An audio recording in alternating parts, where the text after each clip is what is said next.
Hello everyone, physical education पाठशाला में आप सभी का स्वागत है। आपका बहुत भरोसा है, ये देख के मुझे और भी अच्छा लग रहा है। पिछले वीडियो में जो रिस्पांस मिला, जो कमेंट्स आए, वो अनएक्सपेक्टेड थे।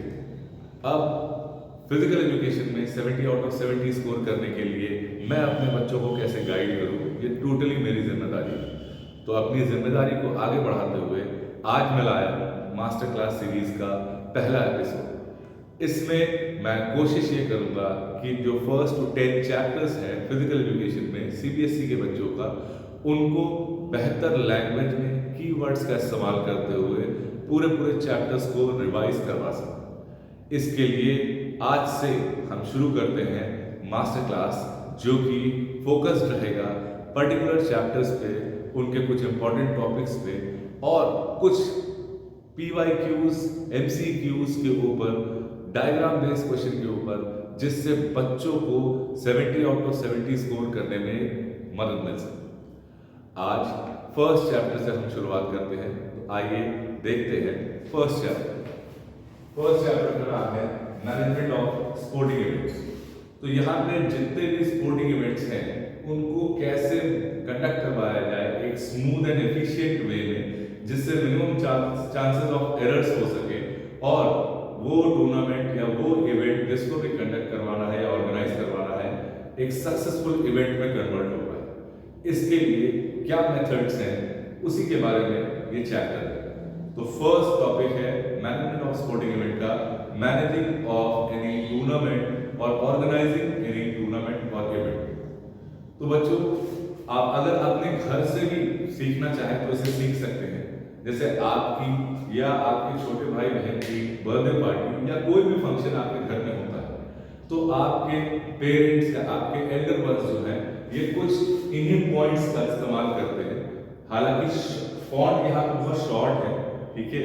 कोशिश ये की गई है कि ज्यादा से ज्यादा कीवर्ड्स का इस्तेमाल करके कम स्पेस में बेहतर तरीके से चीजों को समझाया या बताया जाए। यहाँ पे मैं आपसे इस चीज को शुरू करने से पहले ये बताना चाहूंगा कि मैंने कुछ पीडीएफ तैयार किए हैं, जिसमें एमसीक्यूज हैं, डायग्राम बेस्ड क्वेश्चंस हैं, केस बेस्ड स्टडीज हैं और एनसीईआरटी की बुक का एक लिंक मैंने डिस्क्रिप्शन में दिया हुआ है। ये चारों चीजें आपको मेरे डिस्क्रिप्शन बॉक्स में मिल जाएंगी। इन चारों को जरूर देखिएगा। क्यों, ये मैं लास्ट में डिस्कस करूंगा, क्योंकि अभी वीडियो को लंबा ना करते हुए चैप्टर की शुरुआत की है। तो कोई भी इवेंट आपके घर में होता है, तो आपके पेरेंट्स या आपके एल्डर बस इन्हीं 5 पॉइंट का इस्तेमाल करते हैं, जैसे planning, organizing, staffing, directing and control. For example, आपका बर्थडे है, तो आपके मम्मी पापा सबसे पहले जिस भी दिन आपका बर्थडे है, उसके लिए एक रोड मैप तैयार करते हैं, जिसमें वो डिसाइड करते हैं कि कौन कौन आएगा, क्या खाने में होगा, कहाँ पे, घर पे करवाना है, हॉल में करवाना है, कहाँ पे वो इवेंट किया जाएगा, ठीक, और कैसे सारी चीजें हैंडल की जाएंगी, ठीक। तो प्लानिंग हमको यही सिखाता है कि एक रोड मैप तैयार करना कि क्या, कब और कैसे करना। ये जितने भी इंपॉर्टेंट काम है, उनको पहले से ही एक रोड मैप के जरिए डिसाइड कर दिया जाता है, जिससे आगे चल के मिनिमम चांसेस ऑफ एरर्स हो और एक एफिशिएंट मैनर में उस इवेंट को कंडक्ट या ऑर्गेनाइज करवाया जा सकता है। तो स्पोर्ट्स इवेंट भी सेम ही है कि बस वो घर का इवेंट है और ये स्पोर्टिंग इवेंट है। वो हो सकता है कि स्मॉल या लार्ज स्केल में हो, ये हो सकता है कि स्मॉल या लार्ज स्केल में। तो यहाँ पे एक रोड मैप तैयार करना कि कब क्या कैसे करना है, और अभी हम जहाँ हैं उससे जहाँ हमको पहुंचना है उसका ये गैप फुलफिल करता है। सेकेंड, ऑर्गेनाइजिंग यानी फिजिकल, फाइनेंशियल और ह्यूमन रिसोर्सेज का अचीवमेंट ऑफ गोल की तरफ लेके जाना। जैसे कि अब आपके घर में जो भी फंक्शन है, आप सपोज करिए आप घर पे बना रहे हैं, तो मम्मी आपकी जो है वो खाना बनाएंगी, अगर एक उसमें दीदी जो है या भैया जो है वो डेकोरेशन करेंगे, छोटा वाला भाई या बहन जो है वो म्यूजिक देखेंगी, पापा सारी चीजों को अरेंज करेंगे और सभी का इनविटेशन जो है वो देखेंगे। तो ये सारी चीजें देखिए क्या है, ये ह्यूमन रिसोर्सेज। अब इसमें कितना खर्चा आना है, ये फाइनेंशियल रिसोर्सेज। और जो जो इंसान जिस भी सामान को अपने रिक्वायरमेंट रखेगा, वो आपके फिजिकल रिसोर्सेज में आ जाएगा। फिजिकल, फाइनेंशियल और ह्यूमन रिसोर्सेज का इस्तेमाल करना, जिससे गोल, ऑर्गेनाइजेशनल गोल जो है वो अचीव किया जा सके, यानी टूर्नामेंट को, इवेंट को अच्छे से स्मूथ मैनर में कंडक्ट या ऑर्गेनाइज करवाया जा सके। अब इसमें हमें कौन कौन सी एक्टिविटीज हैं इसको आइडेंटिफाई करना कि जरूरी क्या क्या है, क्लासिफाई करना, ग्रुप में बांटना जिससे उसको और आसान तरीके से किया जा सके, ठीक, जिससे पूरा जो एक टूर्नामेंट है या पूरा जो इवेंट है या पूरी जो एक्टिविटी है उसे बढ़िया तरीके से स्मूथ मैनर में एक फ्लुएंसी लाके कंप्लीट किया जा सके बिना किसी हर्डल या बिना किसी प्रॉब्लम्स। इसके बाद जो आता है थर्ड, स्टाफिंग। जैसा कि मैंने अभी आपको बताया, मम्मी खाना बना रही है, दीदी डेकोरेशन कर रही है, छोटा वाला भाई बहन जो है या जो बड़े वाले भैया हैं वो म्यूजिक को देख रहे हैं, पापा जो है इनविटेशन देख रहे हैं। तो ये सारे स्टाफिंग में आते हैं कि कब कौन क्या काम करेगा, उनके स्किल, नॉलेज और टेक्निकली साउंड होने के अकॉर्डिंग। अब जैसे फॉर एग्जाम्पल, जैसे अगर मेरे घर में पार्टी हो रही है तो मुझे खाना बनाना बिल्कुल भी नहीं आता। अब मुझे अगर खाना बनाने की जिम्मेदारी दी जाएगी तो ऑटोमेटिकली मैं अच्छा खाना कभी नहीं बनाऊंगा। इसलिए यहाँ पे स्किल और क्वालिफिकेशन का बड़ा खासा रोल होता है कि सही समय रहते सही इंसान को सही जॉब देना इज स्टाफिंग। आई होप अभी इसके बारे में हम थोड़ा सा और आगे जानेंगे स्टाफिंग के बारे में। वर्ड स्टाफ से ही आपको पता चल जाना चाहिए कि सही इंसान को सही काम देने का जो एक रिस्पॉन्सिबिलिटी है वो स्टाफिंग में आती है। नेक्स्ट इसके बाद आता है डायरेक्टिंग। डायरेक्टिंग जो है ये हार्ट ऑफ ऑल फंक्शंस। इसमें जैसे मम्मी बार बार आपसे आके पूछ रही है या पापा से पूछ रही है या घर में किसी भी एक मेंबर से पूछ रही है कि ये सब्जी सही बनी है या नहीं, ठीक है, इसमें नमक सही है या नहीं। तो सेम वही स्पोर्टिंग इवेंट में भी ऐसा होता है, ठीक है, कि जितने भी जो एडमिनिस्ट्रेटिव डायरेक्टर होता है या जो एक मेन पर्सन होता है जिसके लिए जैसे फिजिकल एजुकेशन टीचर जो होते हैं स्कूल में, वो रिस्पॉन्सिबल होते हैं किसी भी एक टूर्नामेंट को स्मूथ और एफिशिएंट वे में कंडक्ट या ऑर्गेनाइज करवाने के लिए। तो अब ये सभी जो स्टाफिंग वाले लोग हैं जिसके पास जो जो काम है उनको मोटिवेट करना, उनको गाइड करना, उनको इंस्पायर करना, उनको इंस्ट्रक्ट करना, ये काम डायरेक्टिंग में किया जा रहा है, ठीक है। अब ये किया कैसे जाता है? कम्युनिकेशन के जरिए, सुपरविजन के जरिए या मोटिवेशन के जरिए। जैसे गाने अच्छे नहीं हो रहे हैं तो यहाँ पे आपने अपने भैया या दीदी जो गाने के लिए अरेंजमेंट कर रहे हैं उनको बता रहे हैं कि प्लेलिस्ट अच्छी नहीं है, थोड़े से और गाने ऐड किए जा सकते हैं। खाने में अगर नमक कम है, कुछ और कम है, तो आप मम्मी को बता सकते हैं कि ऐसे चीजें जो है वो हो रखी है तो इसको थोड़ा सा सही किया जाए। तो आप उनको और मोटिवेट करते हैं। छोटा भाई बहन डेकोरेशन पे ध्यान दे रहा है तो आप उनको और मोटिवेट कर सकते हैं कि यहाँ ये नहीं, यहाँ ये हो सकता है। सेम स्पोर्टिंग इवेंट में भी किया जाता है कि स्कोर बोर्ड कहाँ है, वाटर पॉइंट कहाँ होना चाहिए, फर्स्ट एड पॉइंट कहाँ होना चाहिए, मार्किंग के लिए जितनी भी इक्विपमेंट है वो कहाँ होने चाहिए, प्लेइंग एरिया में जो इस्तेमाल किए जाने वाले इक्विपमेंट है वो कैसे होने चाहिए, और उनको प्रॉपर वे में गाइड करना और एक टीम को एज अ टीम बनाए रखना मोटिवेशन के जरिए, कम्युनिकेशन के जरिए, ये डायरेक्टिंग का रोल होता है। और लास्ट में आता है कंट्रोलिंग। जैसा हमने सोचा था अगर सब कुछ वैसा चल रहा है, इसका मतलब हमारी बाकी सारे पॉइंट जो है वो बढ़िया काम कर रहे हैं। अगर बाय द वे नहीं चल रहा है तो यहाँ पे सुपरविजन आता है। ये इंश्योर करता है कि जो भी प्लान हमने बनाए थे, एक 8 बजे पार्टी शुरू हो जानी चाहिए, 8:30 बजे केक कटिंग हो जानी चाहिए, 9 बजे तक सबका खाना बनाना चाहिए और उसके बाद सब लोग 10 साढ़े 10 बजे तक अपने अपने घर जा सकते हैं। तो स्पोर्टिंग इवेंट में ये है कि जो भी डेट या टाइम या फिक्सचर जो जिसका मैच, जिस टीम का मैच जिस भी टीम से होना है वो उस सही डिसाइडेड तरीके से हो रहा है या नहीं। एक दिन में अगर आपने 4 मैचेस सोचे हुए हैं तो वो 4 मैचेस उस दिन में हो रहे हैं या नहीं, ये सारी चीजें कंट्रोलिंग के अंदर आती हैं। अगर बाय द वे नहीं हो रहे हैं तो कौन से ऐसे मेथड्स हैं या कौन से ऐसे तरीके हैं जो करेक्टिव एक्शंस में आते हैं कि अगर कहीं ना कहीं कोई डेविएशन हो रहा है, यानी जैसा सोचा गया था वैसा नहीं हो रहा है, तो कुछ करेक्टिव एक्शंस लिए जाने चाहिए जिससे अपने जो ऑर्गेनाइजिंग का जो हमारा एक पाथ है, जो ऑर्गेनाइजिंग का जो एक रोल है वो अपने ट्रैक पे वापस आ सके। कोई भी डेविएशन हो रहा है, जैसा सोचा गया था अगर मान लीजिए वैसा नहीं हो रहा है तो कौन से ऐसे काम करने चाहिए जिससे एज पर प्लान चीजें वापस आ सके। तो ये वो 5 मेन फंक्शंस हैं या मेन एलिमेंट्स हैं जो मैनेजमेंट के अंडर में आते हैं कभी भी किसी भी स्पोर्टिंग इवेंट में। इससे आई होप कि आपको शायद मदद मिली होगी कि कैसे स्पोर्टिंग इवेंट को कंडक्ट करवा के एक प्रॉपर वे में ऑर्गेनाइज करवा के एक फ्लुएंसी के साथ बिना किसी हर्डल बिना किसी प्रॉब्लम के साथ ऑर्गेनाइज किया जा सकता है। तो ये था हमारा पहला टॉपिक जो है मैनेजमेंट ऑफ स्पोर्टिंग। अब यहाँ पे इसका दूसरा टॉपिक की तरफ पढ़ते हैं जो है various committees and their responsibility. Various committees का मतलब यहाँ पे स्टाफिंग जो है वो काम, स्टाफिंग के समय में अलग अलग लोगों की जरूरत पड़ती है। मैं आपको बताऊं ओलंपिक्स जैसे या वर्ल्ड कप जैसे बड़े बड़े इवेंट जो आपने सुने होंगे या आपके स्कूल के इंटर हाउस टूर्नामेंट कह लीजिए या आपके शहर के इंटर स्कूल टूर्नामेंट कह लीजिए, जितना ज्यादा बेहतर एक इवेंट हो रहा है इसका मतलब उसके पीछे उतने ज्यादा लोग लगे हुए।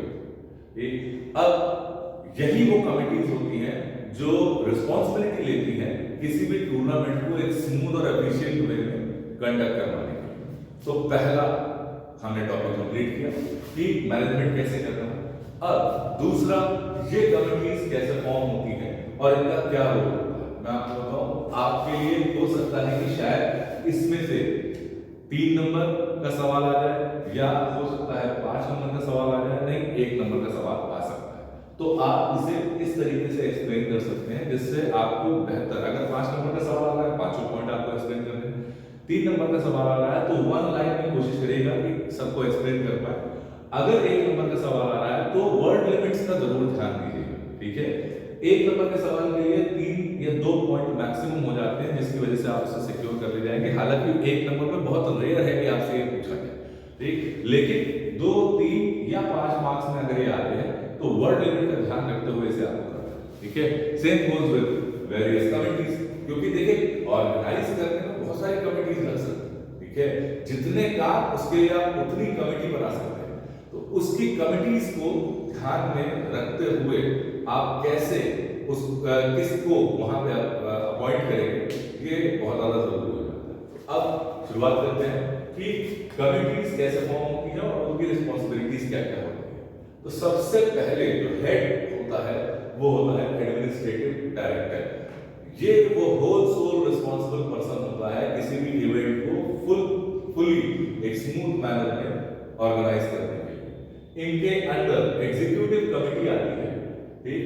एग्जीक्यूटिव कमिटीज में जो आपके पैनल होते हैं, जो कह लीजिए कि मेन लोग या एक्सपर्ट कह लीजिए, जो इसके अंडर में आते हैं और इसका हेड एडमिनिस्ट्रेटिव डायरेक्टर होता है। इसमें इसके अंडर में आती है ऑर्गेनाइजिंग कमेटी और इसके अंडर में इतनी सारी कमिटीज वैसे तो आपकी बुक में लिखी हुई है, लेकिन मैं आपको फिर बताऊंगा कि ये फिक्स नहीं, जितने ज्यादा का उतनी ज्यादा कमिटीज यहाँ पे हो सकती है, जैसे कि आपके आपने बुक में भी पढ़ा। तो अब ऑर्गेनाइजिंग कमेटी जो है वो इनके एक एक मेंबर्स को यहाँ पे ऑर्गेनाइजिंग कमेटी में मिलकर बनाया जाता है। ये वो कमेटी होती है जिसके ऊपर पूरी जिम्मेदारी होती है किसी भी टूर्नामेंट या इवेंट को एक स्मूथ और फ्री मैनर में, हर्डल फ्री मैनर में कंडक्ट करवाने की। तो ऑर्गेनाइजिंग कमिटीज में अगर हम बात करें तो ये वेरियस कमेटी आ जाती है, जैसे publicity committee, boarding lodging committee, reception, technical, decoration, ceremony, transportation, ground and equipment and various. तो अब अगर आप ध्यान दें तो इन सभी की जो कमेटी के नाम है यही इनका फंक्शन भी है। पब्लिसिटी कमेटी की बात करें तो टूर्नामेंट को पब्लिसाइज करना, जैसे आप देखते होंगे कोई भी अगर बड़ा टूर्नामेंट होने वाला है, जैसे आईपीएल हो गया या फीफा वर्ल्ड कप हो गया या T20 या क्रिकेट का क्रिकेट का वर्ल्ड कप हो गया, तो ये सारी चीजें आपके स्पोर्ट्स चैनल पे या आपके जो डेली न्यूज चैनल की बात कर लीजिए या एंटरटेनमेंट चैनल की बात कर लीजिए, हर एक जगह पे इनका ऐड आना शुरू हो जाता है। उसके अलावा आप देखिए पेपर में देख लीजिए, रेडियो पे देख लीजिए, पेपर में आपके प्रिंट आना शुरू हो जाएगा एडवर्टाइजमेंट का, रेडियो में आपके अनाउंसमेंट या ऐड आना शुरू हो जाएंगे। आप कोई भी मोबाइल में भी कोई ऐप चला रहे हैं उनके बीच में भी जो एड्स हैं वो आ सकते हैं। तो वो एड्स कौन फाइनलाइज कर रहा है या कौन एयर कर रहा है, वो है पब्लिसिटी। इसका काम ही है पब्लिसाइज करना कि इस दिन से इस जगह पे टूर्नामेंट ये वाले शुरू होने वाले हैं, ठीक है। Next is boarding lodging committee. तो जो भी पार्टिसिपेंट है, अगर आउटस्टेशन पार्टिसिपेंट है, जैसे बाहर से टीम आ रही है, ठीक है, अगर अपने शहर का है तो आप भाई उतना ज़्यादा बोर्डिंग कॉलोनी का आपको जरूरत नहीं पड़ती। लेकिन अगर आप एक आउट स्टेशन टूर्नामेंट, एक ग्रैंड लेवल का टूर्नामेंट करवा रहे हैं तो बोर्डिंग कमेटी की जरूरत पड़ती है, और ये एक इंपॉर्टेंट रोल होता है। क्यों? बोर्डिंग का मतलब है रहना, लॉजिंग का मतलब है खाना, ठीक है? तो वो कहाँ रहेंगे, कहाँ क्या खाएंगे पिएंगे, क्योंकि वो खिलाड़ी है, उनमें से बात है कि ज्यादा हैवी डाइट उनकी रहेगी और डाइट का जो एक इंस्ट्रक्शन है वो फॉलो किया जाएगा उनके द्वारा। तो एक बोर्डिंग कमेटी का काम है रहना और खाने की व्यवस्था करना। रिसेप्शन कमेटी चीफ गेस्ट को वेलकम करता है और बाकी जितने भी और अदर इंपॉर्टेंट गेस्ट है उनको वेलकम करने की जिम्मेदारी रिसेप्शन कमेटी की होती है। टेक्निकल कमेटी की बात करें तो ये टेक्निकल एस्पेक्ट के ऊपर ध्यान देता है, जैसे जो भी आपके स्पोर्ट्स इक्विपमेंट को प्रोक्योर करना है वो कहाँ से आएंगे, ठीक है? उसके अलावा टेबल, चेयर, स्टेशनरी इक्विपमेंट, ये सारी चीजें अरेंज करना टेक्निकल कमेटी का काम होता है। डेकोरेशन एंड सेरेमनी कमेटी की बात करें तो जितनी भी सेरेमनी होती है, जैसे विक्ट्री सेरेमनी कह लीजिए, जो अवार्ड गिविंग सेरेमनी होती है, इनॉग्रेशन सेरेमनी कह लीजिए, और इसके अलावा दो इंपॉर्टेंट सेरेमनी जो कि ओपनिंग सेरेमनी और क्लोजिंग सेरेमनी। आपने आईपीएल में देखा होगा, आपने वर्ल्ड कप में देखा होगा, ठीक है, या आपने सबसे कॉमन ओलंपिक्स में देखा होगा। ये जो शुरुआत हुई है ओपनिंग या क्लोजिंग सेरेमनी की, इसकी वर्ल्ड कप से ही हुई है। तो ओपनिंग या क्लोजिंग सेरेमनी के लिए क्या क्या प्रोग्राम्स होंगे, कौन कौन अपने जो टैलेंट को वहाँ पे डिस्प्ले करेगा, कौन कौन से आपके स्टार्स आएंगे वहाँ पे परफॉर्म करने के लिए, कौन से नंबर पे उनकी परफॉर्मेंस रहेगी, ग्राउंड को कैसे डेकोरेट किया जाएगा, स्टेडियम को या अरीना को कैसे डेकोरेट किया जाएगा, ये सब डेकोरेशन है सेरेमनी कमेटी की बात है। अब इसके अलावा ट्रांसपोर्टेशन कमेटी आती है, जैसे भाई आउट स्टेशन टीम्स के जो खिलाड़ी हैं वो आएंगे तो वो कैसे आएंगे, ठीक है? हमारे आपकी तरह ई रिक्शा में बैठ के तो आएंगे, ठीक है? वो आउट स्टेशन खिलाड़ी हैं, उनके लिए कोई ना कोई बहुत ज्यादा अरेंजमेंट करनी पड़ेगी।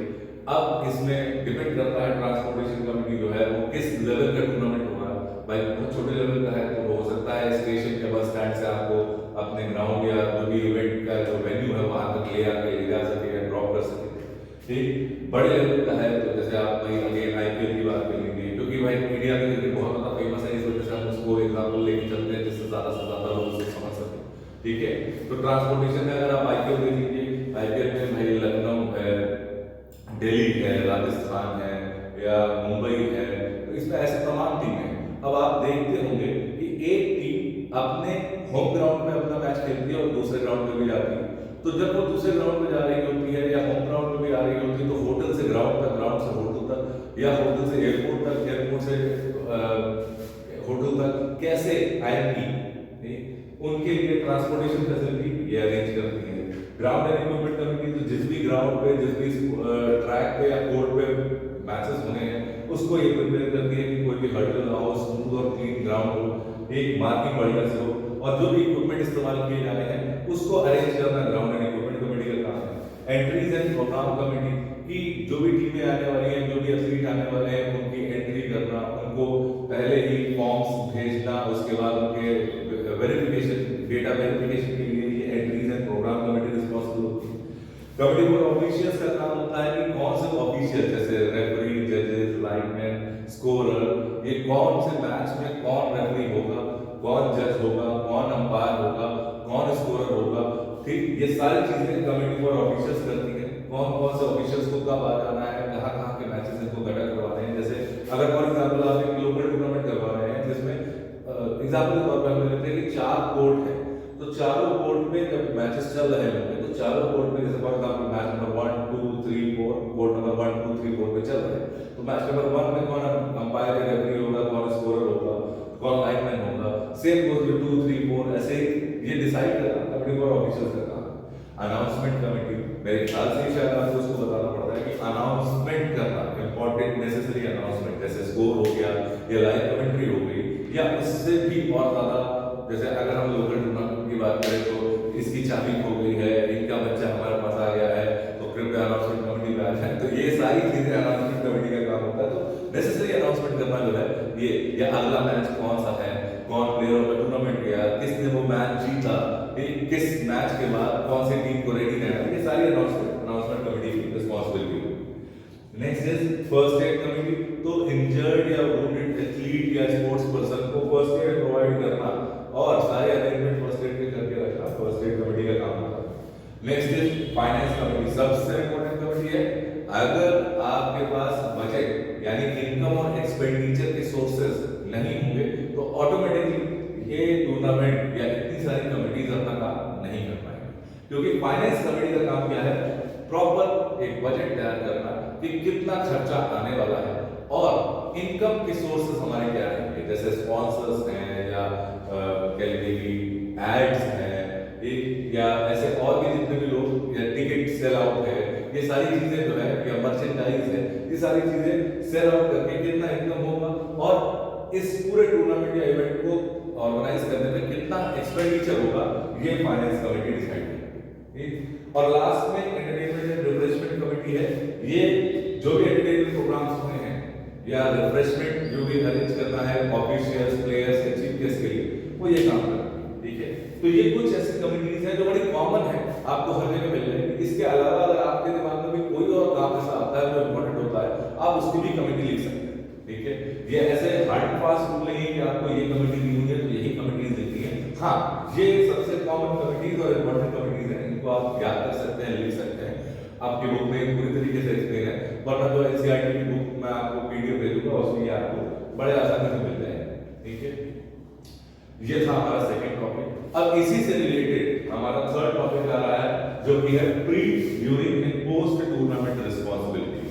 प्री का मतलब है, इसको याद करने के लिए जैसे बच्चों को कंफ्यूजन आता है कि सर प्री कैसे, प्री क्या होता है, पोस्ट क्या होता है, इसको कैसे याद करें, तो इसको आप ऐसे याद कर सकते हैं कि प्री का मतलब प्रीवियस, ठीक है, और ड्यूरिंग तो दौरान जब भी टूर्नामेंट चल रहा होता है, और पोस्ट यानी टूर्नामेंट के खत्म होने के बाद या इवेंट के खत्म होने के बाद जो भी रिस्पांसिबिलिटीज होती हैं इन कमिटीज की, वो यहाँ लिखी हुई।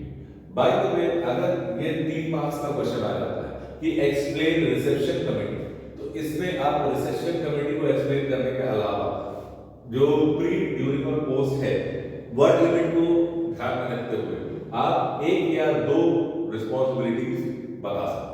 ठीक है, डिपेंड करता है मार्क्स, इसी वजह से मार्क्स पर बहुत ज्यादा ध्यान रखिएगा कि कितने मार्क्स पे आपको कितना वर्ड जो है उसको लिमिटेड रखना है। ठीक है, क्योंकि बहुत ज्यादा वर्ड पे आप चले जाते हैं, बहुत ज्यादा एक्सप्लेन करने पे आ जाते हैं, तो आपका टाइम वेस्ट हो जाएगा, जिसकी वजह से आगे पेपर में जो भी आपका बोर्ड का चल रहा होगा उसमें आप पूरी तरीके से उसको नहीं अटेम्प्ट कर पाएंगे और कोई ना कोई क्वेश्चन छूट जाएगा।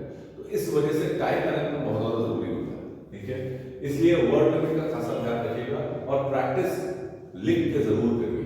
3 घंटे बैठिए, नहीं कंटिन्यूअसली बैठ पा रहे हैं, 1.5 घंटे का 2 सेशन ले लीजिए, जिससे आपको मदद मिले। खैर, आगे बढ़ते हैं कि प्री, ड्यूरिंग और पोस्ट रिस्पांसिबिलिटीज वेरियस कमिटीज।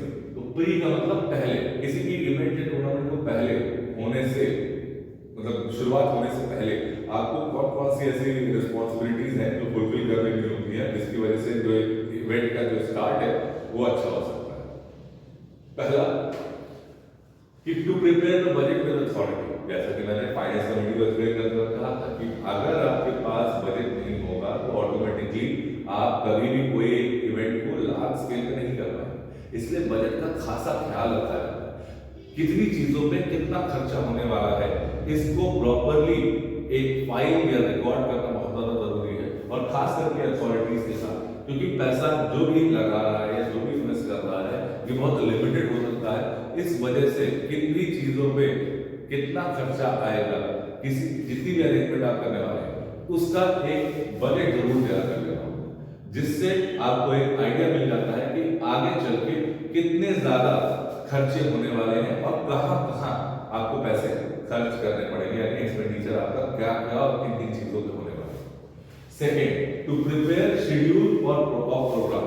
ठीक है, जो भी शेड्यूल होना है, जैसे कब से आपने, भाई मैंने अभी बात की थी ना पब्लिसिटी कमेटी की, कि जब भी ऐड आना शुरू होता है, तो जैसे फॉर एग्जांपल भाई आईपीएल की बात कर ले या वर्ल्ड कप की बात कर ले या अभी T20 वर्ल्ड कप आने वाला है, जैसे आप कोई बायलैटरल सीरीज की बात कर लीजिए, जब भी होती है तो 27 नवंबर से या 5 दिसंबर से या 4 जनवरी से शुरू हो रहा है, सिर्फ स्टार स्पोर्ट्स या जी स्पोर्ट्स या 10 स्पोर्ट्स या जो भी चैनल है उस पर। ठीक, तो इस पे यहाँ पे शेड्यूल फिक्स करना बहुत जरूरी है, जिसकी वजह से बाकी सारी कमिटीज अपना काम बेहतर तरीके से कर पाती है।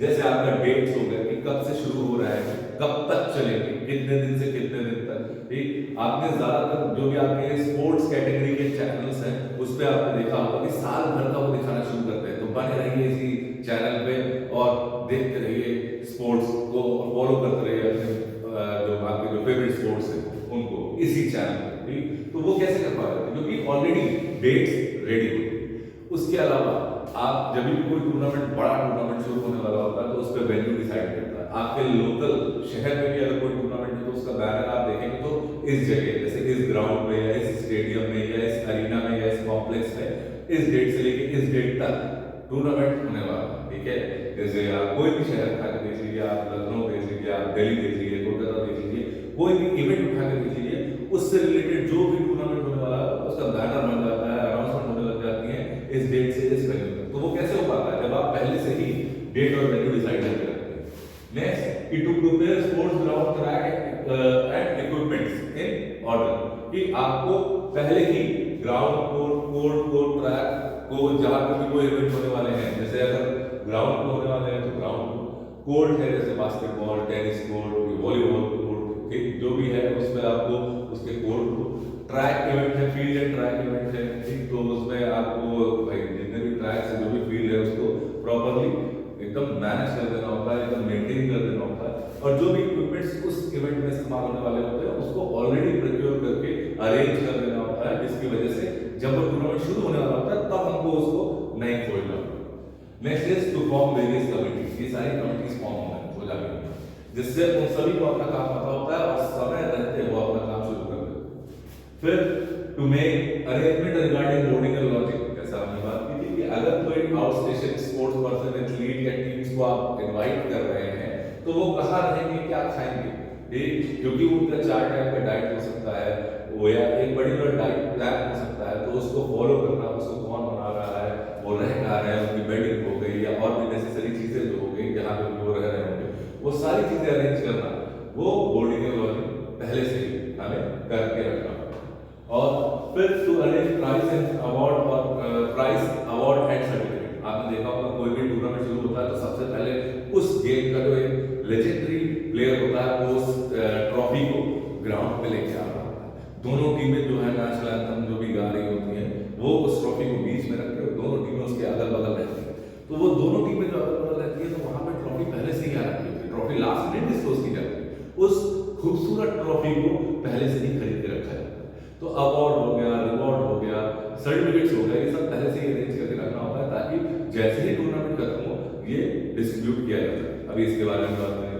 फिर नेक्स्ट है सबसे इंपॉर्टेंट और last, to prepare the fixture, जो भी फिक्सचर का मतलब है कि कौन सी टीम किस टीम से कौन सा मैच खेलेगी, जैसे मैच नंबर 1 से लेके जितने भी नंबर ऑफ मैचेस हो रहे हैं पूरे टूर्नामेंट में, उसको आप फिक्सचर्स के जरिए पहले से ही बता सकते हैं कि कब कौन सा मैच किस टीम का किस टीम से होने वाला है, वो कौन से ग्राउंड पे होगा, कौन से कोर्ट पे, जैसे हमने बात की 4 कोर्ट पे आप अगर मैच करवा रहे हो, कौन सी, सपोज करिए टीम ABCD है तो C और D टीम कौन से कोर्ट पे किस मैच नंबर के साथ खेलने के लिए रेडी हो जाए, तो ये फिक्सचर्स पहले से तैयार किया जाता है, टीमों को भी पहले से ही बता दिया जाता है। आप वर्ल्ड कप देख लीजिए, ऐसे बड़े बड़े टूर्नामेंट, ओलंपिक्स देख लीजिए, उसमें कौन से डेट पे कौन सा इवेंट होगा, कहाँ होगा, ये सारी चीजें पहले से प्री डिटरमाइन कर दी। सो ये था प्री। अब आ रहा है ड्यूरिंग, यानी दौरान, जब भी कोई एक टूर्नामेंट या इवेंट चल रहा होता है तो उसके दौरान आपको क्या क्या अरेंजमेंट करनी है। तो पहला है to ensure proper arrangement during inauguration, भाई इनॉग्रेशन सेरेमनी होती है किसी भी टूर्नामेंट की, तो उस समय जितनी चीजें अरेंज है, फॉर एग्जांपल जैसे एक एग्जांपल है, इसको आपको नोट डाउन नहीं करना है, समझने के लिए है कि इनॉग्रेशन जब भी हो रहा होता है तो आप जब चीफ गेस्ट वहां रिबन कटिंग मान लीजिए आप करवा रहे हैं, तो चीफ गेस्ट जब वहां खड़े हुए हैं तब आप सीजर नहीं ढूंढने लगते, वो सीजर पहले से ही अरेंज करके रखी जाती है जिससे रिबन कटिंग सेरेमनी की जा सके। तो इनॉग्रेशन में जो भी चीजें आपने सोची हुई है, प्लानिंग कर रखी है, उसी के अकॉर्डिंग सारे अरेंजमेंट हो जाने चाहिए। सेकंड, ग्राउंड इक्विपमेंट जो है वो रेडी होना चाहिए एकदम, कि अभी अगर मैच चाहे तो तुरंत बस मैच शुरू होने वाले हैं तो सारी चीजें एकदम एक अरेंज मैनर में रखी होनी चाहिए। थर्ड, रिफ्रेशमेंट प्लेयर्स और ऑफिशियल्स के लिए, जैसे ड्रिंक्स या स्नैक्स जो भी आप ऑफर कर रहे हैं, वो सभी चीजें या वाटर जो भी उनको चाहिए अपने गेम प्ले के दौरान, वो सारी चीजें अरेंज करें। फिर जो भी नेसेसरी अनाउंसमेंट है, जैसे कि मैंने बताया कि मैच नंबर 1 इस स्कोर पे चल रहा है, मैच नंबर 2 स्कोर पे चल रहा है, इन और इन टीम के बीच में जिनके स्कोर ये है, अगला मैच इस ग्राउंड पे जो भी खेला जाने वाला है उसकी अनाउंसमेंट करना, ताकि वो जो 2 टीमें हैं अगले मैच के लिए वो रेडी हो जाए, वार्म अप हो जाए, स्ट्रेचिंग कर ले, ठीक है। तो जो भी नेसेसरी अनाउंसमेंट है वो करना। फिर अगर कोई इंजर्ड खिलाड़ी है तो उन्हें फर्स्ट एड प्रोवाइड करना, और लास्ट की जो भी रिकॉर्ड्स हैं, जैसे मैच खत्म होने के बाद जो भी स्कोर शीट रेडी हुई है उसको सेव करना, और मीडिया तक, चाहे वो प्रिंट मीडिया हो या इलेक्ट्रॉनिक मीडिया हो या कोई भी और प्लेटफॉर्म, उन सभी पे जिस पे भी आप अपने स्कोर बोर्ड को अपडेट कर रहे हैं या जो भी रिजल्ट आ रहा है उसको अपडेट कर रहे हैं, उसको यहाँ पे स्कोर शीट्स को सेव करने के बाद रिकॉर्ड्स के लिए उस मीडिया तक अपडेशन देना। और लास्ट आ रहा है इस कमिटी का जो टॉपिक है वो है post tournament responsibilities of committee, यानी टूर्नामेंट खत्म होने के बाद कौन सी रिस्पांसिबिलिटीज करनी है। तो पहला है distribute the prize and certificates to winners. एक यहाँ पे मैं फाइनलिस्ट हूँ, क्योंकि हम जो रनर्स अप आते हैं उनको भी कुछ ना कुछ एक अवार्ड या रिवॉर्ड देते हैं, बट स्टिल बुक में ऐसा है, तो इस वजह से मैंने आपको ये बताया। आप चाहें तो आप उसको यहाँ पे फाइनलिस्ट भी कर सकते हैं, विनर्स में चाहे विनर भी कर सकते हैं। ये एक इम्पोर्टेंट टॉपिक नहीं है, इम्पोर्टेंट है कि प्राइज और सर्टिफिकेट डिस्ट्रीब्यूट करना सबसे पहला।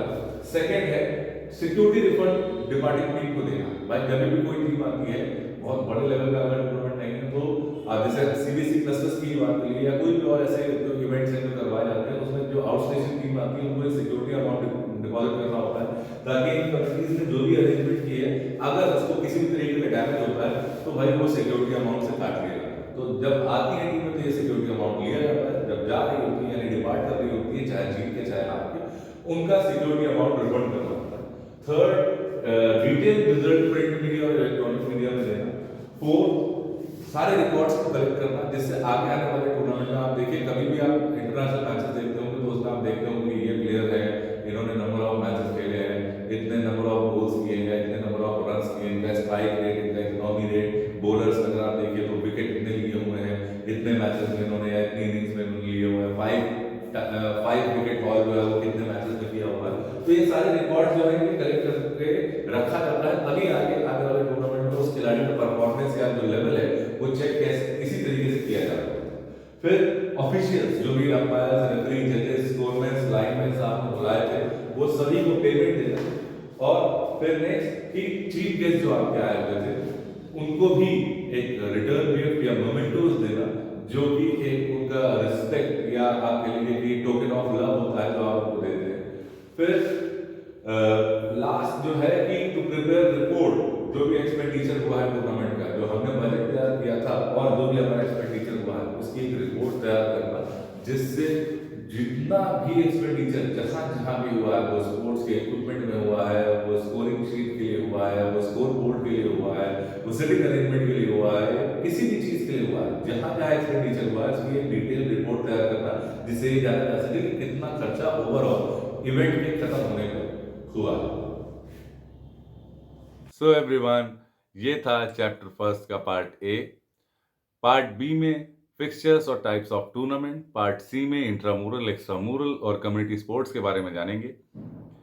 जो स्टार्टिंग ऑफ द वीडियो में मैंने पीडीएफ की बात की थी और लिंक की बात की थी, जिसमें एनसीईआरटी की बुक का लिंक और एमसीक्यूज और डायग्राम बेस्ड क्वेश्चन का पीडीएफ का लिंक मेरे डिस्क्रिप्शन बॉक्स में है। आप वहां से उसको डाउनलोड कर सकते हैं और अपने नोट्स बनाने में एक हेल्प ले सकते हैं। बने रहिए आगे के दोनों वीडियोस के लिए, हमारी मास्टर क्लास जारी है। आपके सपोर्ट की जरूरत है। Do like and subscribe and stay tune for more.